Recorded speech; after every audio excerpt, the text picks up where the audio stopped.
So we're gonna look at very basic stuff in Maya, setting keys. Gonna look at the graph editor. I'm gonna look at something called a dope sheet, and we're gonna mainly focus on curves and tangents. So that's sort of the to-do list I'm gonna go through.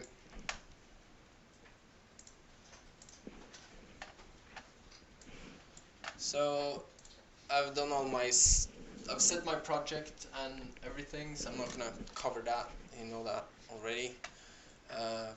But I'm just in the top view here because I'm actually gonna turn the grid off because I just can't be bothered. So let's see if we can. Yeah, that works. Setting the key there, and then I'm gonna. Oh, been too much in After Effects. 30 maybe. So I'm basically just gonna move it to the other side. There's no auto key on, so S for setting curves. Down here is your you have your range, so you have from 0 to 120, and you have 200 frames in total. So I can grab this button down here and drag it out to reveal the extra 80 frames. I'm just gonna use 30 because that's how long the animation is. I just literally type 30 in here, so I get it from 0 to 30. Let's see if there we go. Stuff you have to sort of make sure you check in. If you go into preferences, go into settings. So you might be familiar already with making sure you work in to scale and stuff in centimeters and all that, but also make sure that your time here says film 24 FPS. So it's not like set to 60 or 50 or 40 or whatever. I default 24. Just leave it at 24. Another thing that's sort of nice, at least for these very quick, simple examples, is I like going into the time slider, and where it says height here, I like putting it to at least 2, if not 4. At least if it's just this, it's nothing more than just a sphere going from A to B, because it's just, this is very small and sort of clunky, I think. I at least leave it at 2, and then I might leave it at 4 now, just because it's very, I just feel I have more control if I over where my keys are when I can actually see them better. You can even increase the key tick size if you want, so like you can have it all the way in here so you get thicker lines. If you're struggling to, can expand this. If you're struggling to see the red lines, then turn it up. Just make sure that when you sort of go all the way out here, they are really bold, and if you have keys on every single frame, it's going to be a lot of red. But it'll be a lot of red if you animate and you start putting in keys anyway. So, but that's just to show you sort of if you have a preference. I don't really mind if it's small. I like having the height, because it just, I don't know, I feel like I have more control. Okay, so yeah, obviously S for setting a key. Next thing to make sure you do is down at the play button here. If you go to playback speed, by default it's play every frame free. So it does this, which in the beginning you might think, oh, that's way too fast, I'm gonna move that key down there way further down the slider. But actually, if you put the playback speed here to real time, that's the actual real time animation. So make sure it's on real time and not play every frame, because it's gonna get really confusing, and you're gonna start adjusting timing and such to make it fit, and then actually it doesn't work because it's playing every frame free anyway. So this object's now it's got two keys, one here and one at 30. Shortcuts to know of is just the comma and the period sign because they are on your keyboard. It's how you, like in 2D they would flip the drawings. So you can just, it's not going to show you every frame, it's just going to jump to the next key. So it's a really nice way of sitting here and moving towards. So if I go to animation editors, I open the graph editor. This crazy thing here comes up.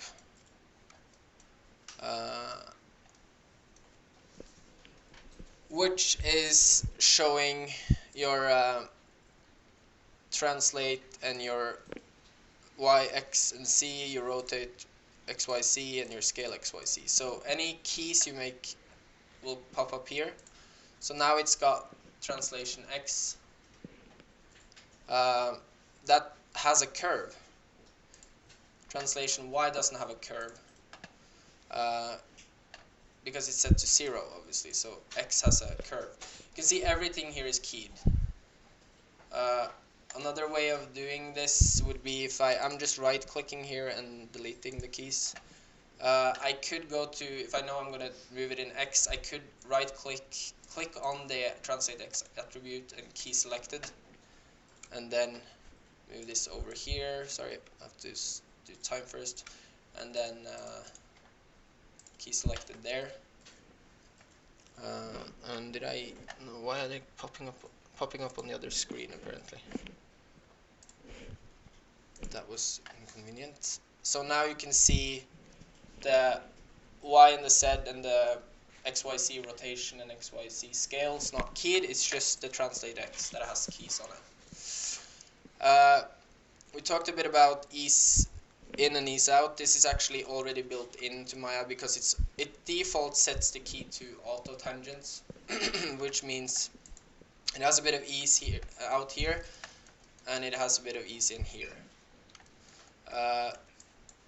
So if I do, for instance, linear like this, that's more of a robotic move, I guess you could call it. It's just, there's nothing special to this.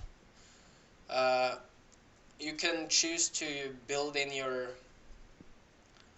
ease in and your ease out yourself rather than having Maya do it for you. You can, or you can still have it on auto keys, but you can sort of exaggerate the way it is. So if I start on frame 1 and for instance go to frame 5 and then move it back, and I key selected, because it's set to auto here, it's gonna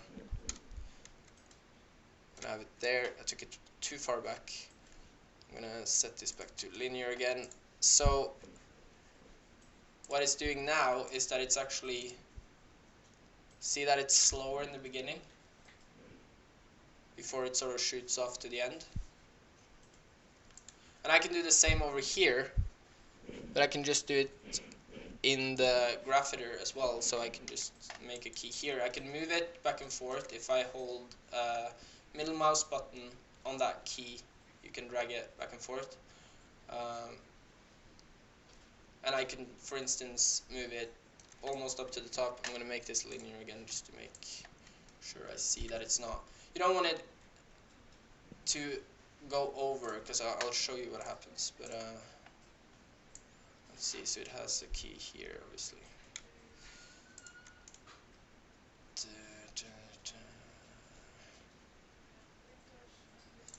Just going to get rid of those. Oops, sorry, I had everything selected here. That key I'm going to delete. So that, check the graph editor again. There we go. So now it's sort of going very fast up to that point and then sort of just gliding into the last position. And then what you could do is you could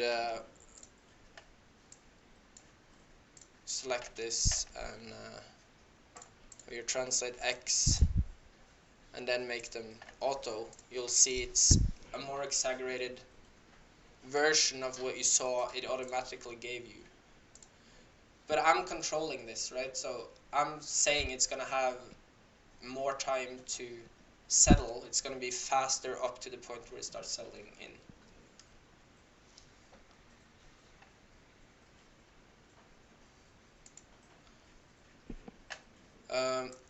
And as I was saying, if I take this for instance and I move this value up here, 61, and this is 57. If I move this, I can just take this number and just put it to 65. It's gonna do what some people call like an overshoot, so it's gonna fly past the position and then bounce into the end position there. Because the curve here is going over, this is the final position at 61. And then here it's 65, so it's going further than it's meant to, and then sliding backwards.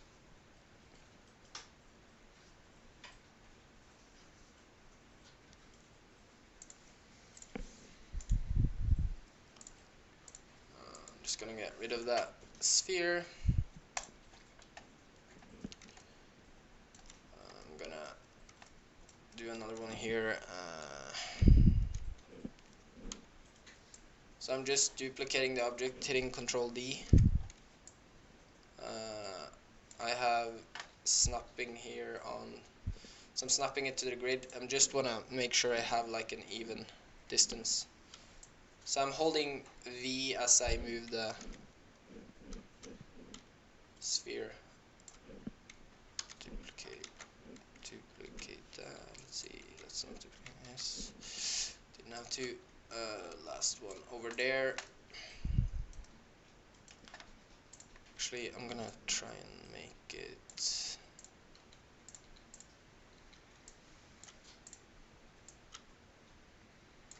have a bit more distance for clarity here. So, make it even clearer, I guess.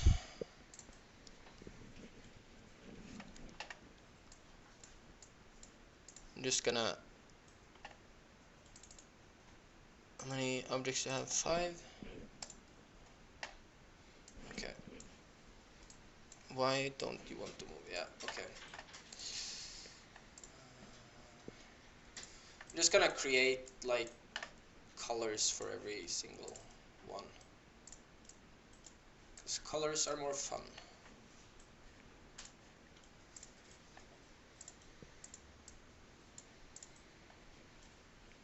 Blue,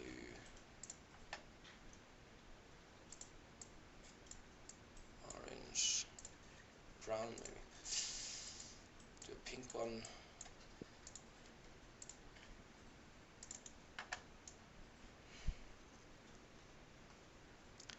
And 2, 3, 4, 5.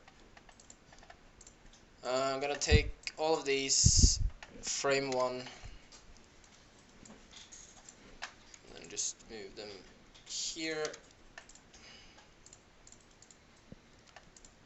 Okay.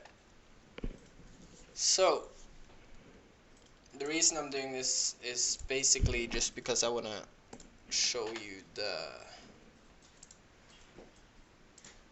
difference, how it, because it's like I can build in ease in and ease out, and I can sort of do it linearly, but it's very nice to see them next to each other. So okay, let's do the first one as linear. Second one we'll leave at default ease in and ease out. Third one I'm actually gonna do something we call stepped keys up here, step tangents. So this is just different types of curves you can have. When I animate characters and stuff, I use stepped keys a lot. That's the closest thing you get to 2D and sort of drawings, because it's just gonna show you the first and the last key, or it's going to show you the keys basically. But in this example, it's just going to show the first key and the second key. It's not going to do anything in the middle. So what you're going to see is it popping from one side of the screen to the other when it hits frame 30.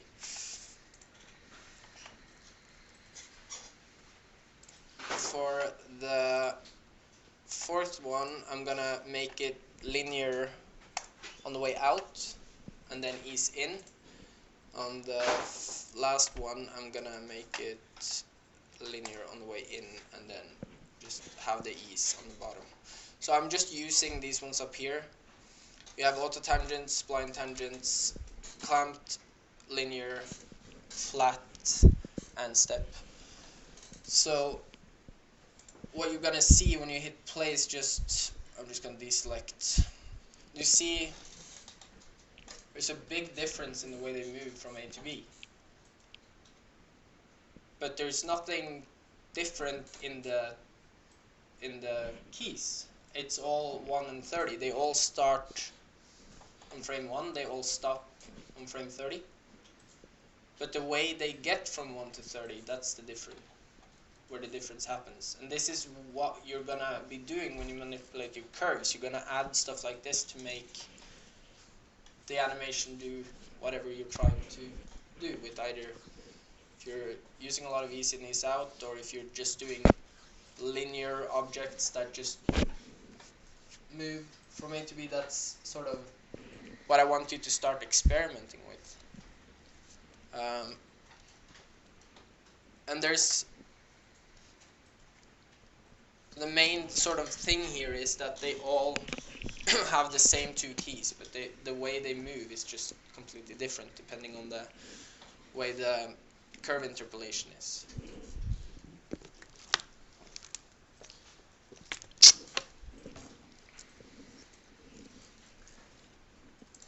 So I want to start having some fun with some of these, just because that's more interesting than just having them. I can do that. No, that's not a good thing to do apparently. Okay, so the linear one. Yeah, we can build in some stuff here. We did before. Just make sure you put them back to linear again. Otherwise, it's gonna have auto and linear. This is actually how I animated in my first years. I just used linear curves, and then I built in all my ease in and ease out. And then I grabbed everything, and then I did auto. So I sort of laid the groundwork for the curve. But with experience, I've taken this curve here and just input the keys and just move everything. It's the same thing. It's just that I, for some reason, just took an extra step. So I'm still sort of, I'm taking what Maya is giving me here, but I'm sort of exaggerating it into something more interesting. So the two top ones. For the stepped one, you get the point, right? He's stopped, and then actually if I show you 40 frames here, you can actually see it then. He's just popping on frame 30, switch position. So this guy here, I'm gonna do something way cooler with him. Yes. So first thing I'm gonna do is I'm gonna make it auto. So that's the default whatever Maya gives me. And then I'm gonna, what you can do is you can grab the handle down here. Like you can grab the whole thing and just move it up and down. That's gonna change actually how far it goes. So if you see, so I have to do this small, I guess. If I move this down, you can see it's gonna stop there, because the value change I did here is actually the X position. And you can also take these handles here and move them to make sort of this kind of shape. Now he's actually gonna fly pretty much off the screen and then pop back to into position. So you can alter the curve in that way as well.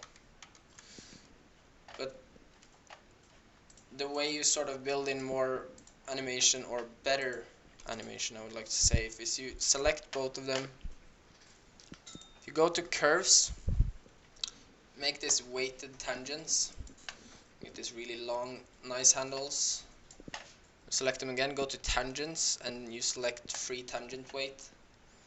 Then I can grab one of these, but I can pull it just by that handle to adjust this sort of over here, just up here, make sure it's not actually crossing the line.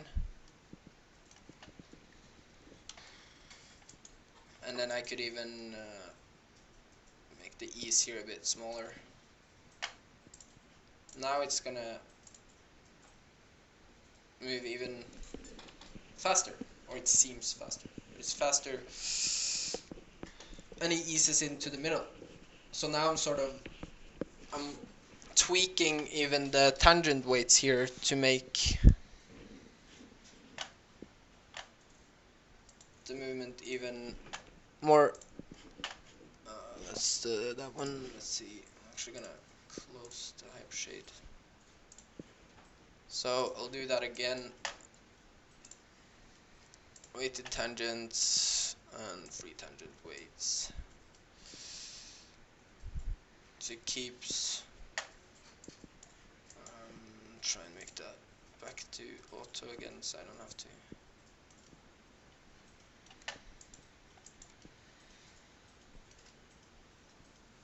So you can make some. Yeah, just make sure you don't move the key.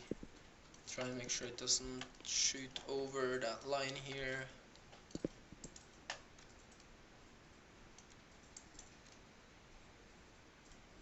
Yeah. So the orange one now, super slow, and then just super fast into the position afterwards.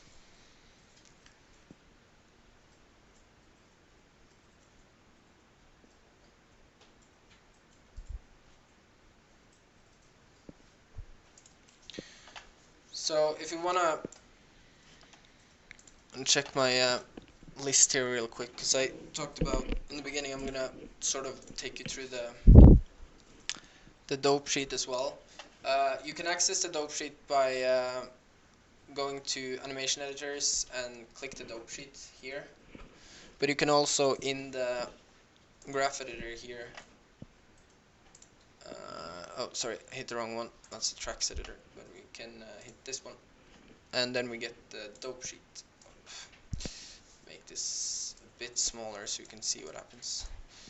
So if I select the first sphere here, you have 4 black, or you actually have 8, but you have the black, these are actually your keys, and this has, let's see, this one has 2 because that's the original where we just tweak the curves. Same with the orange one, has the 2 keys, so that's 1 and 30. This is where I built in the ease out and ease in. But what you can do in here is actually you can offset the timing of the keys. So it's very useful for your animation if you want to move stuff, if you want to move all your keys, if some of your timing doesn't work. The dope sheet is just useful because you can just grab everything, and if the more attributes and stuff, controllers you have keyed, the longer the list will be, the longer this list of black rectangles will be.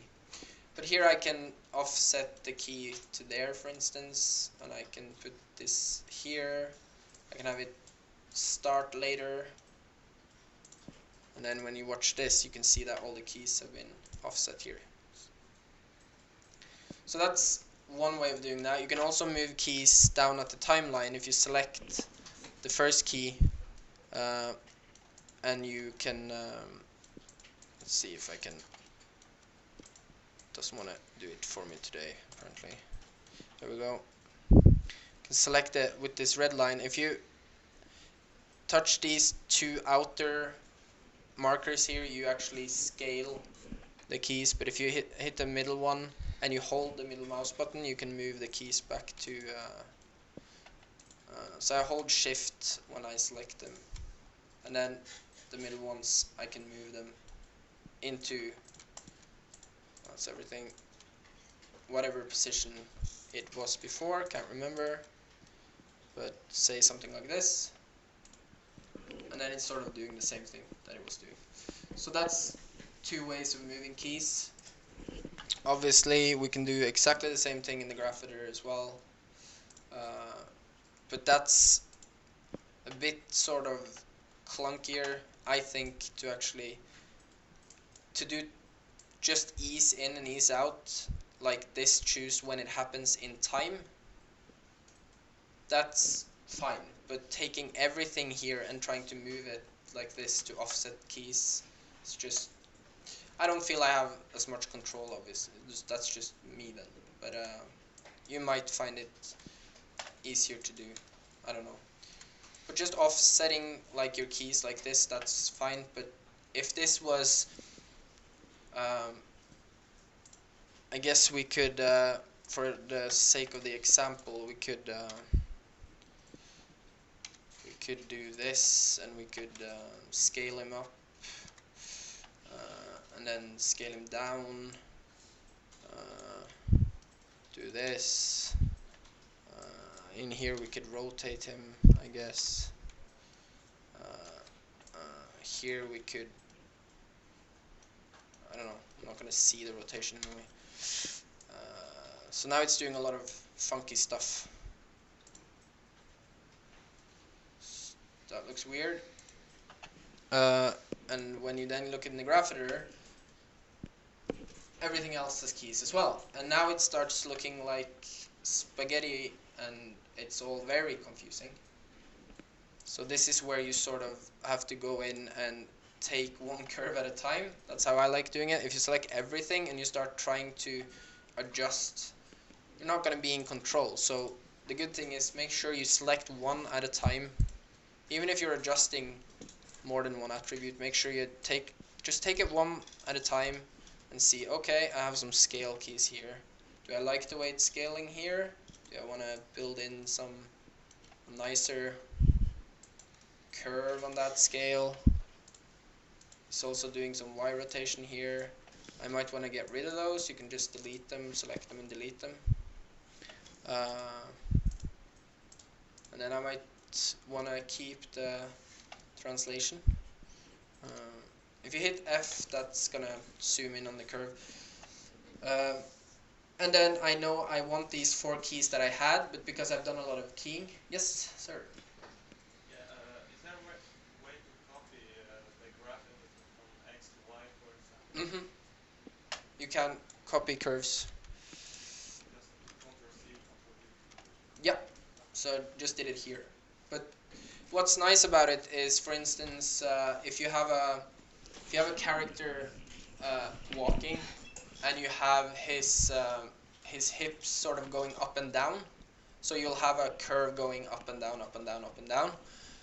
You could potentially take that curve and then hit Ctrl-C, Ctrl-V and put it in the, for instance, the rotation of the shoulders, and you would take it down. You would just, so like if he was moving up and down, like say for instance this is like he would move down and up with his hips.